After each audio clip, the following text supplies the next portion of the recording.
pleasant, exciting day to OneFized.ph community and welcome to OneFized.ph podcast. This is Coach JR, your host and your physical education ambassador. In this podcast, we'll be talking anything under the sun about PE, sports, fitness, recreation, dance, health, and wellness. Our objective is to empower more people to be engaged in meaningful physical activity through the inspiring stories of our guests. Of course, we are inviting everyone to like and follow our official Facebook page. That is www.facebook.com/onefised.ph and our Instagram at onefised.ph. Also, subscribe, hit the notification bell, and like our videos on YouTube. Search for onefised.ph. Take note that we use our YouTube channel to stream our regular podcast episodes. And ayan, of course, thank you to Coach Joshua Villarreal last week being our anchor guest here in OneVised.ph podcast. We talk so many things. And of course, today it's a great opportunity, another Saturday morning, and we're going to be talking with a good friend, a fellow OSLPian. And of course, I'm excited to meet him once again, all the way from Puerto Princesa, Palawan, our very own sports director of Puerto Princesa State University, Palawan State University, rather, no other than Sir Vince. Sir Vince, magandang umaga sa'yo. Hello, Coach Jay. Good morning. Coach Josh, good morning. And thank you for inviting me here in your program. Hello, I'm Vince Guerra and I'm from Palawan State University, the Sports and Wellness Director. Yan, Sir Vince. Siyempre, gusto ko naman din, baka meron ka naman diyang gustong batiin under your network at yung ating mga fellow OSL yan. Have the opportunity to greet them, sir. Yes, thank you. Binabati ko yung mga pamilya ko sa Palawan State University sa Sports and Wellness Office, ang mga kapamilya ko sa Department of Physical Education. And of course, yung mga kasamahan natin sa OSLP, magandang umaga sa inyong lahat. Kung kayo man ay nandirito at nakikinig, hello sa inyong lahat. And hello sa mga kasamahan natin sa One Piece F. Yun. Alam mo, Sir Vince, bago tayo, syempre, mapunta dun sa exciting part, which is the kwentuhan. I just try to remember yung ako personal, na naging experience ko when I attended the online sports leadership summit na hinost nyo dyan sa Puerto Princesa. Nakakatuwa. Number one talagang pinaka-solid na experience ko is of course, the usual, the hospitality of the school, ng team ninyo, ng LGU. Grabe. With the presentation, pagsundo, everything. Until we finish the entire conference, sobrang saya. Kaya naman, syempre, Sir Vince, mamaya ikikwento naman din natin sa kanila yung parating nating programa. Yes, and ayun din, siyempre, yung mga team ng ating faculty sa Palawan State University, shout out na rin. Huwag magtatampo yung iba, pero siyempre, yung solid nating dyan, si Sir Aaron, no? The Ninja. Yan. Yeah, okay. Yung warrior natin. Oo nga, solid. But, eto Sir Vince, siyempre, straight to the point tayo. Paano ba nag-start yung career mo na ma-affiliate into sports, into physical education, or into leadership? Paano ba nagsimula pag sinabi natin si Coach or si Sir Vince ng Palawan State University? Yan yung exciting. Yeah. Going back in 1994, when I graduated in college, right away, hire ako sa Palawan State University, embarking on a career in physical education. And then, that would open the doors for me for almost 3 decades now. From that moment, I step my foot on the campus. I know I had found my calling. So fast forward to the year 2000, there was a significant turning point in my career. Na-transfer ako sa Palawan State University main campus here in Puerto Princesa City. So, nagsimula yung coaching opportunities ko naman. And then, last August 2020, na-appoint ako as the Sports and Wellness Director of the institution. So, yung role na yon at that point, regard ko siya as a blessing in disguise kasi it opened the door to more opportunities while nasa pandemic tayo, di ba?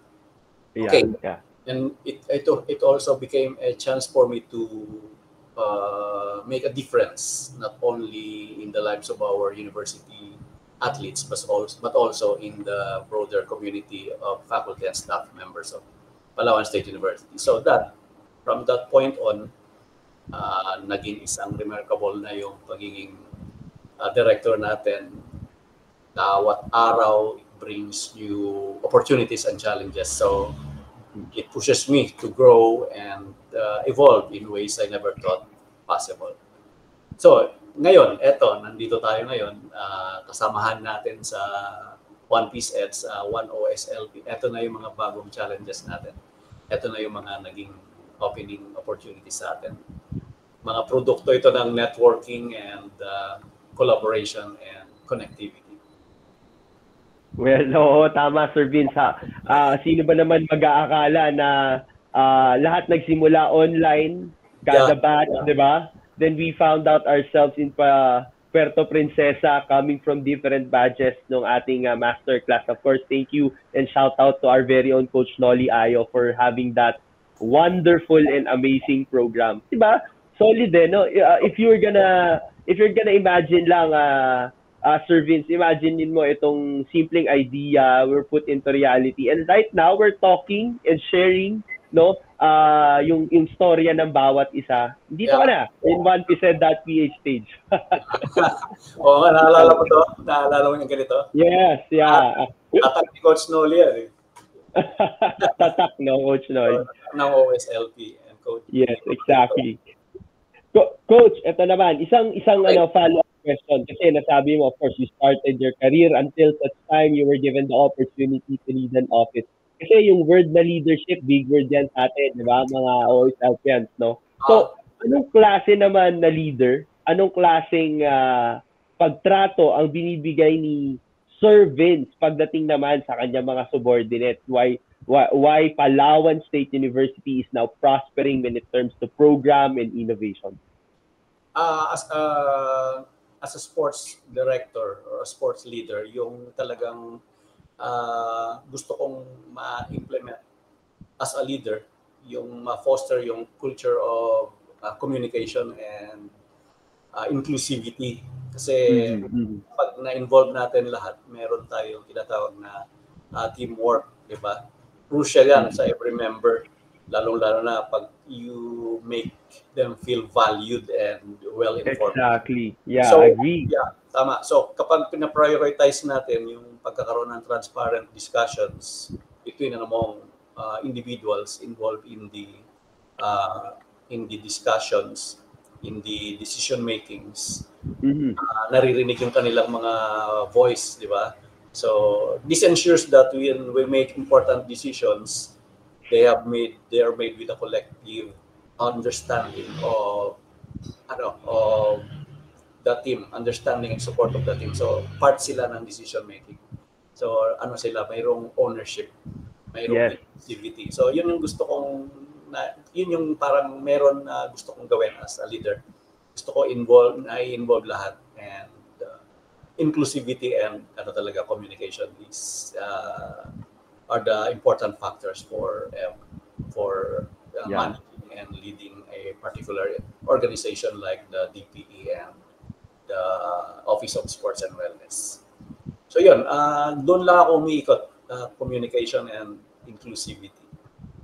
Sir Jay. Wow. Yes, napakaganda nung sinabi mo. Very simple but talaga namang intimate, no, and meaningful. Kasi yung word na being valued is something that can ignite that power to have these mga faculty natin, mga coaches natin to be empowered. Yung sense of ownership na hindi lang dahil binigay sa akin to ng boss ko, hindi lang binigay sa akin ng head ko, but they believe that decision that they're venturing right now is something na parte sila at kabahagi sila. Kaya sila ay sumasama dun sa lakbayin, no? Exactly, Coach. Napakagandang... Go ahead, Sir Vince. Exactly. Yung dinedelegate mo yung task, yung responsibility among your subordinates, among your peers. it lessen the burden of being a leader kasi all you need to do is just to supervise, and then pag merong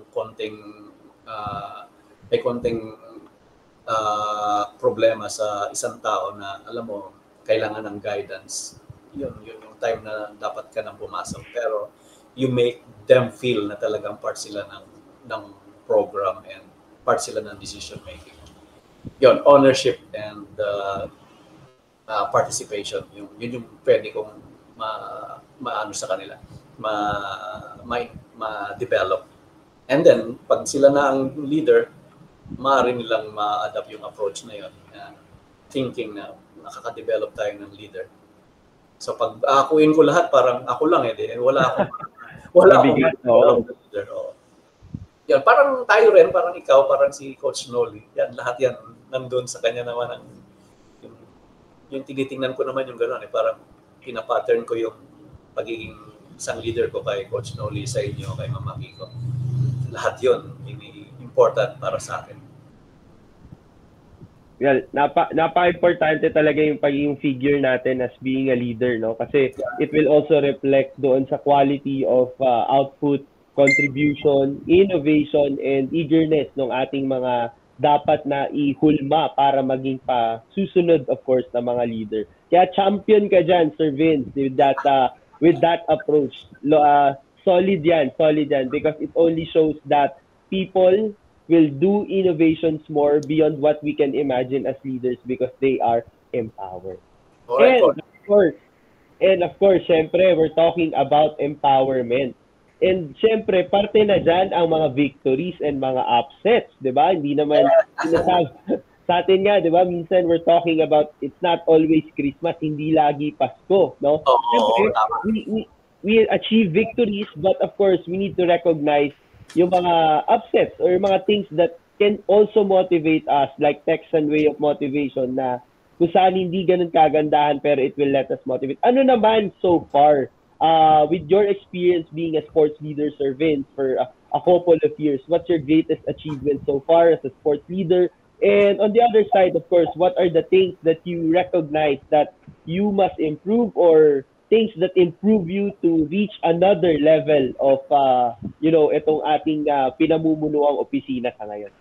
Okay. Kasi, di ba, I was designated as the sports director 4 years ago. Nasa pandemic pa nung time na yon, and one thing na nagawa natin agad during that time was nagkaroon tayo ng tinatawag nating SLPS, parang OSLP din, di ba? Yung online leadership program. Ang nag-facilitate nun si Coach Noli din. So during that time, we invited Coach Noli nga, and then parang OSLP, 5 days na online na leadership program din ginawa namin, involving sports directors and physical educators of Palawan State University.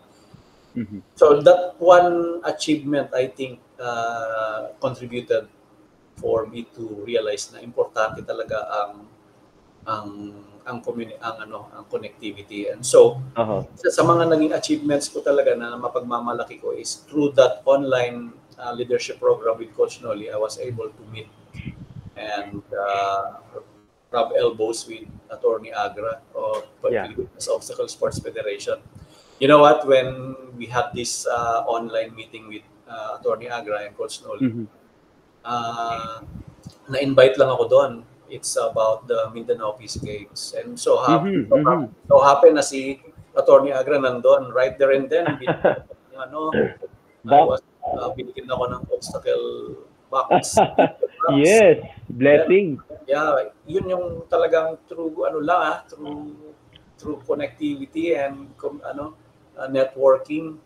Yun ang isang magandang achievement ko kasi I have na-meet ko si Attorney Agra, na-meet ko si Coach Noli, and then came the OSLP, na-meet ko si Akiko Thompson. Itong mga ito, plus the fact na dito ginawa for 2 consecutive years yung OSLP, PSU being the host university, I was able to meet people like you, yung mga OSLPians, yung mga former Olympians, ito yung greatest achievement ko. Hindi ko sinasabing sa Straso competition na nanalo kami, may winning tournaments right there and then. Iyon ang parang ano lang yun parang bonus lang yun Pero bilang sports director for 4 years, ang achievement ko talaga is yung magkaroon ng connection with you. Yun. Kasi na-establish network, yung sa networking pa lang, na nadala ko yung PSU sa in terms of sports. Nakilala kahit paano. So ngayon, ikaw, nababanggit mo ang PSU. Si Coach Noli, napapagmalaki yung PSU sa Mindanao Peace Games. Ang PSU, the only university, the only non-Mindanaoans sa Mindanao Peace Games. So imagine, diba? And then, this August, magiging ang host ay Tubigaraw sa OSLP. Ayun, nandoon na naman yung pride na from PSU ang original na nag-host ng OSLP National Summit. Ito yung mga sinasabi kong gusto kong ipagmalaki yung kayo, yung kung anong merong connection ako, hindi yung kung paano kami nanalo sa Straso competition, hindi yung kung paano malakas kami sa obstacle sports or sa frisbee or sa ano pa man. Isa pang pinagmamalaki ko is during that time na nagkasabay na maging sports leader, maging sports director ako. At the same time, chairperson ako ng Physical Education Department, Sir Jay. Akong nagawa doon is ma-convert or ma-offer namin yung program na Bachelor of Physical Education in replacement for MAPE. So, meron na kaming BPED program, major in school sports PE, and then by next year we are planning to add another major yun ng recreation and sports and recreation management. Ano naman yun, non-teaching program. And then hopefully makuha na yung last year nakuha namin yung COPC for BPED program. Yun yung isang mga gusto kong ma-share din sa kanila na through connectivity and networking. Madali lang palang makuha yung mga ganun. Kailangan mo lang ng right people na... Yes, exactly. So yun ang mga achievements ko, Sir Jay. Setbacks, malamang isa sa mga pwede nating mabanggit yung kakulangan lang sa mga finances. Although, it's always yung mga, siyempre meron din tayong mga frustrations when we talk about participation in competition. May mga last year, 2 years ago, isa sa mga tinuturing kong medyo frustrated ako doon, disappointed ako doon, yung nag-second lang kami sa Straso. Pero prior to that, champion kami of parang for 3 years. So yun lang, yung time ko, nag-second lang kami. Yung time ko pa. Could say na yun ay learning experience. And bilog ang bola talaga. Those are all under the water under the bridge now. So ngayon we are focusing on hosting the Straso here in Palawan, and gusto namin isama ngayong floorball. So yes, go tayo dyan. Yan mga. So, ulitin ko yung achievements, talagang pinagmamalaki yung magkakaroon ng connection with people like you. Yun lang. Wow. Yes, of course. Yung mga victories natin yan, Sir Vince, talaga, tsaka yung mga upsets natin, if we're gonna think about it, those are things that can really inspire us. Diba, syempre, it's normal for human being when we achieve something that we are being more inspired. But on the other side, yung mga setbacks natin, yung mga for improvement natin, it's on the mindset talaga ng mga tao, diba, na, I will be more motivated so these things will be improved for the next time.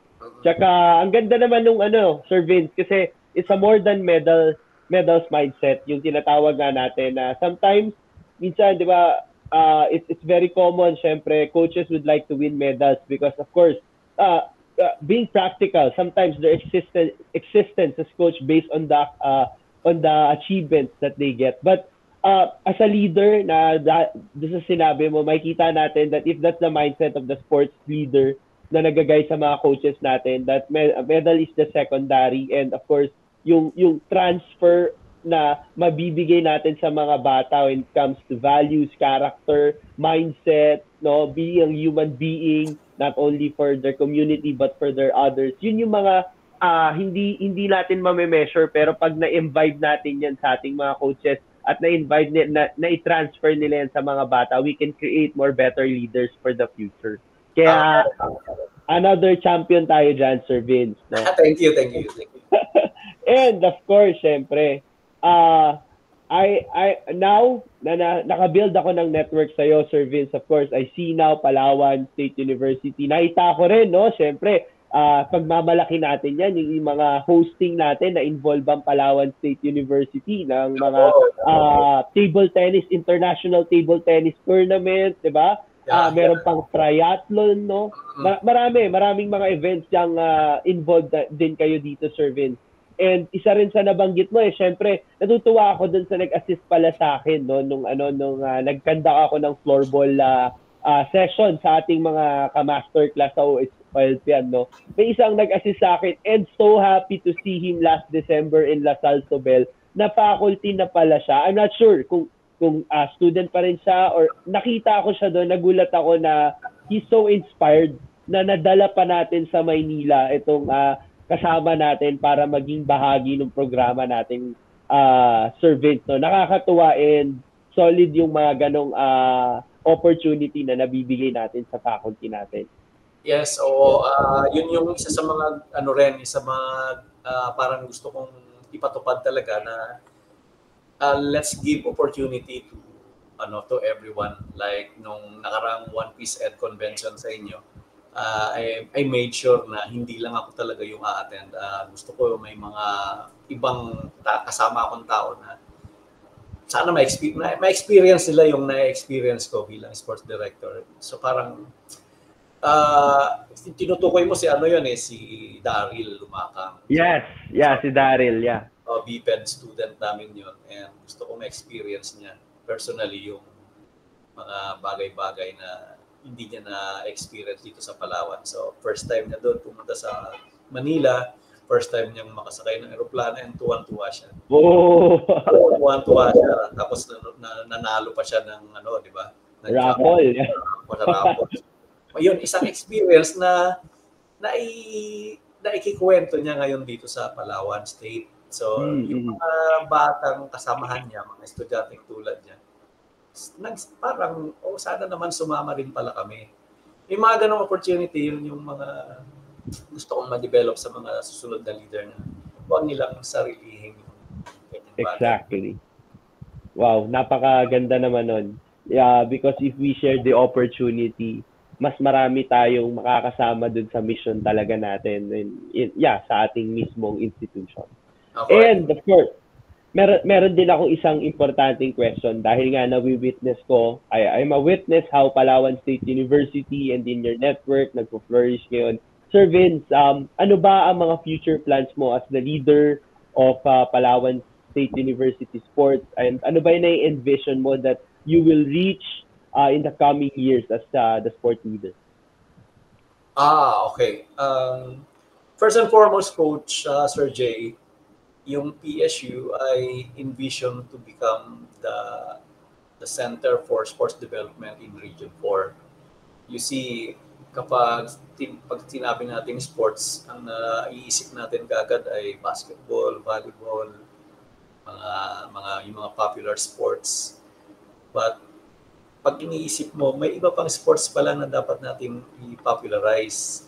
So dito sa Palawan State, meron na kaming frisbee, meron na kaming pickleball, meron kaming petang, meron kaming darating na floorball, meron kaming underwater hockey. So these are sports na hindi masyadong na-introduce sa ibang universities and colleges, lalo sa mga SUCs, di ba?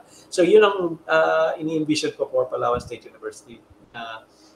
Pag sinabing petang, pag sinabing floorball, pag sinabing frisbee and pickleball, kami yung pupuntahan.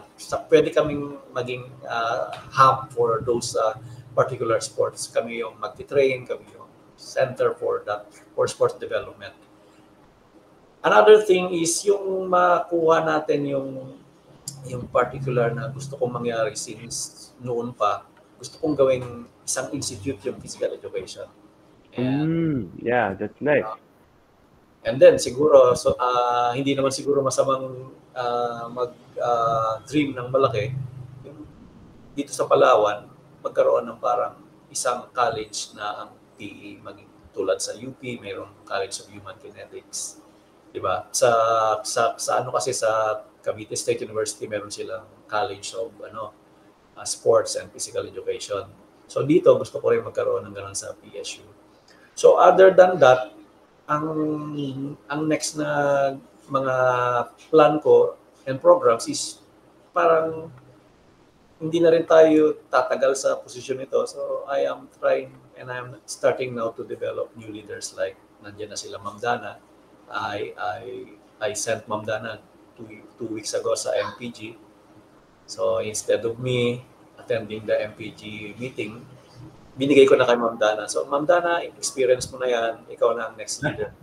And then doon sa Manila ngayon, mayroong Leaders Congress, yung CHED. Yeah. I also sent one faculty member there. So parang yun, developing leaders na rin tayo para may kapalit tayo in the future. So those are the things na I'm trying to do.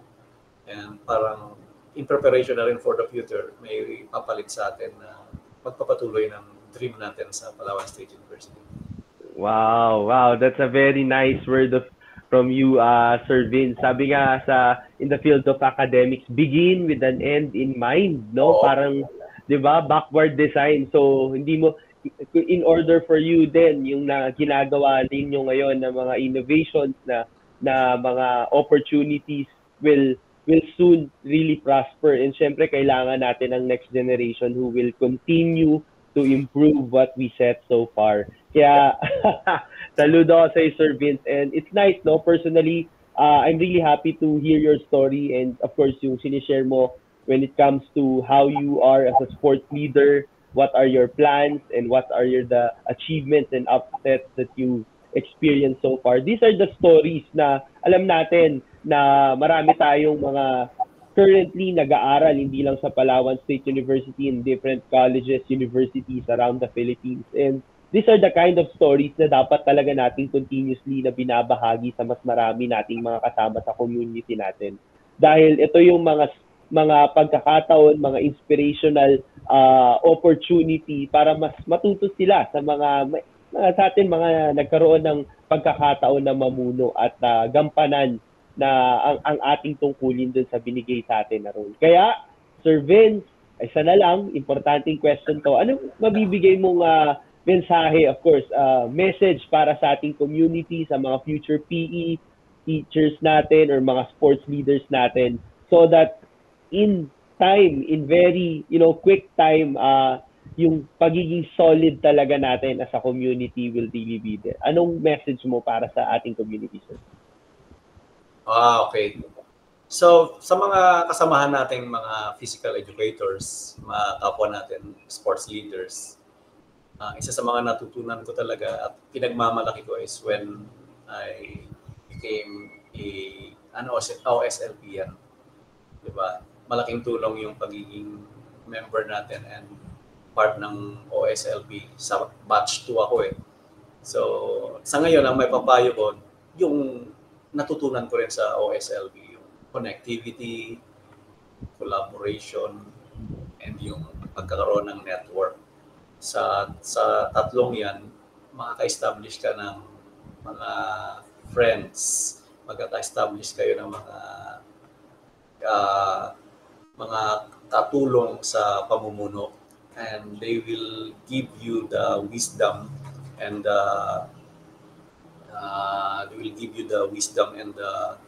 the help that you will have in crafting and designing your sports program, in the academy, yung mga academic plans and projects mo, makakatulong yung network mo. Isa pa is ma-engage tayo sa mga partnership with our local government units. dito sa Palawan State University, napakaswerte ko kasi I was able to establish a partnership with the city government. So every time na we would be using the facilities of the city sports, free kaming gamitin yun. So for all of you in the sports realm, sa sports field, mga leaders, madali lang umaksyon at gumawa ng mga programa kapag mayroon tayong kasamahan at katulong sa local government units. And of course, yun nga, hanap tayo ng tao na makakatulong sa atin, yung group of people. So dito sa akin, I have a group of people na nakakatulong talaga, na laging nandyan sa tabi ko. And I can attribute this to Coach Noli Ayo, Ma'am Akiko, Sir Jay, sino pa ba, si Doc Francis, everyone na nasa OSLP, na ngayon ay lagi nating communicate pag may mga gusto tayong itanong. And they will help us out. Pag may kailangan ka, may marirecommend sa ilang tao na pwede mong lapitan. Yun, yung power ng communication, connectivity, and network. I-establish po natin yun. Well, what a great opportunity mapakinggan itong words of wisdom mo, Sir Vince. You know, kasi whether we like it or not, tama talaga yung sinabi mo that the spirit of collaboration, and of course, we need to build the right network so that we can fulfill and achieve our goals in our entity. Kaya, Sir Vince, isang saludo sa'yo, no, for sharing and inspiring ang ating mga kapwa PE teachers, sports leaders, coaches, ano bang mga kasama natin sa ating field, panigurado habang nanonood sila ngayon sa ating episode is something that can let them, since weekend to, Sabado to, this will be a good start for Monday, Sunday, para mapagpatuloy yung kanilang mission in their own organization. Kaya muli, Sir Vince, thank you so much for the time that you are here in 1pz.ph podcast, and we look forward to collaborate with you more. And of course, Sir Vince, of course, di na natin palalagpasin ang pagkakataon dahil, of course, this coming June 13 and 14, 2024, we're gonna have our 2024 National PE Convention, of course, dito po sa Puerto Princesa City, Palawan mismo. Kaya nandito rin si Sir Vince. We're gonna be going outside the island of Luzon, and we're gonna be there in PSU. So of course, once again, to synergize and our, of course, the pinaka-word na gagamitin talaga natin ngayon, yung tinatawag na game on, di ba? Kaya naman po, sa ating mga PE teachers dyan, sports leaders at coaches, no, you're all invited for the 2024 National PE Convention. And there are some innovations because we have our 2 days on site, but we're gonna have continuation because we have around 4 sessions po na tayo ay merong mga online din para sa mga hindi kayang mag-present ng face-to-face. Kaya ibibigyan natin ang opportunity. Kaya ano pang inaantay nyo? Of course, the registration is open. Kayo po ay welcome para makasama namin ako, Sir Vince, at ang ating mga kapwa guro sa Puerto Princesa. Kaya kita-kita tayo dyan. Kita po, amustara na dito sa Puerto Princesa. Yon, di ba? And of course, Sir Vince, it's also the mandate of 1pz.ph to discover Puerto Princesa and Palawan, of course, kung anong ma-offer ng Palawan when it comes to the nature, tourism, and so on. Tutulong din tayo dyan. Okay.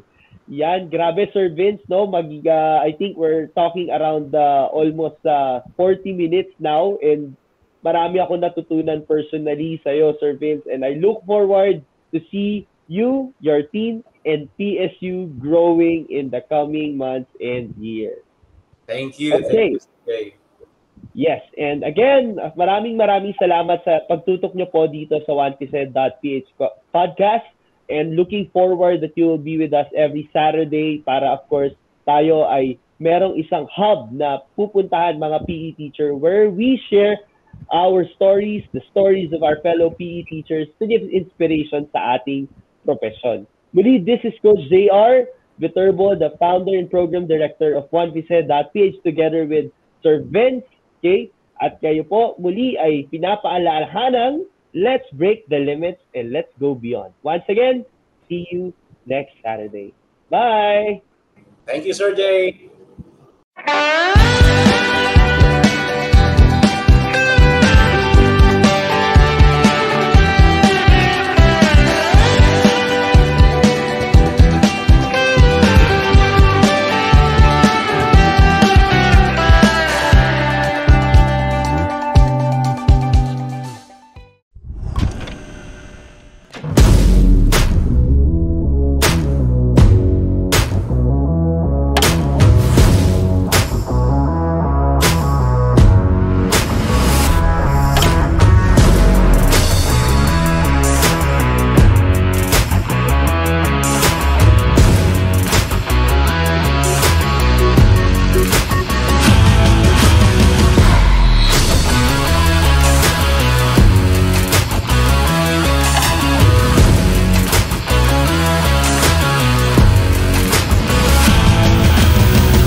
Sabi ko last year in Baguio City, OneVZ.ph convention is a convention with unconventional approach.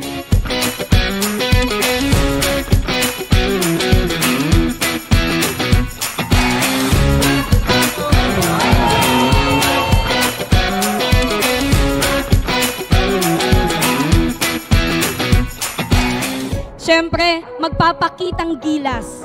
Ang isang PE teacher, nakita niyo to sa TV. I-welcome natin si Miss Justin Pagsanghan Vicente, ang ating Girl on Fire!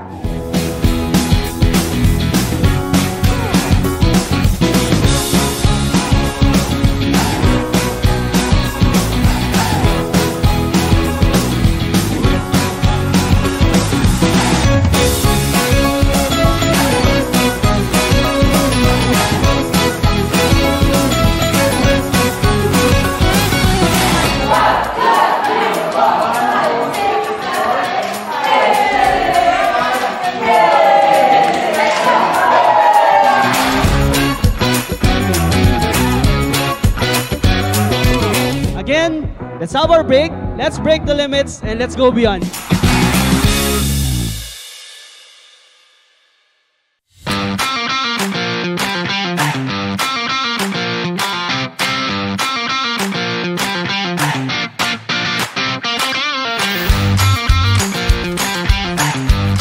Okay, hold, loose, shift.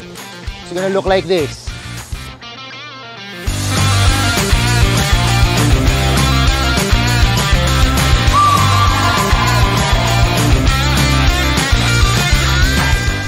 Kailangan yung practice na yung practice.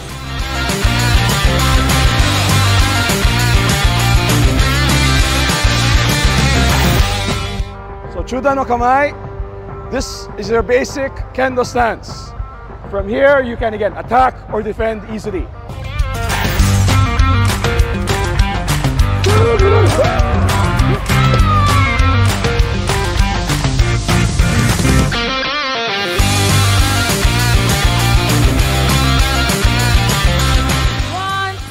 Three, 4, 5, 6, 7, 8. Ayan.